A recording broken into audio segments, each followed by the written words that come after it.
Капуэрист агрессивный покупает игру со мной. Я точно знаю, что он будет агрессивно играть, драться. И я не хочу с ним играть. Что тебе делать? Да. Ela vai ao pé do berimbau, dá um aluno que vai ao pé do berimbau, né? E cumprimenta a mão dele e fala que ele sente que você não quer jogar. Isso é o mais importante. А если я тяну руку, а он все равно делает удар, то есть не жмет руку. Mas não tem problema nenhum. Se você chama ele no pé do berimbau, ele não dá mão, você não dá mão, você sai. Outro capoeirista, outro grupo, joga com o aluno da associação, ele joga mais forte. Ela vê, tira o aluno da associação, vai jogar com ele. Mas ele, mais forte que ela, mais forte.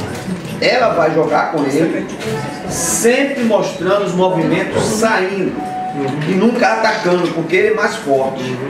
Entendeu? Então ela vai sempre saindo de tudo que ele está fazendo. Depois vai para o pé do berimbau e sai. Quando ela sair do pé do berimbau, ela vai analisar a roda. Aquela roda dali, ela está vendo que ele quer problema, ele quer briga. E ali só tem ela e esse aluno da associação, só tem ela e ele. Ela sai, vai embora.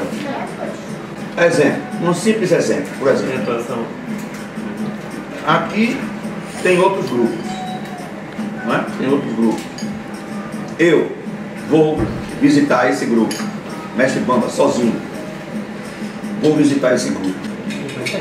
Vou jogar duro com todo mundo. Claro que alguma pessoa nesse grupo, não é, não vai querer fazer um jogo duro comigo. Então, como ele resolve essa situação? Ele pode. Ele, outro grupo. Mestre Bamba, o senhor está em minha casa.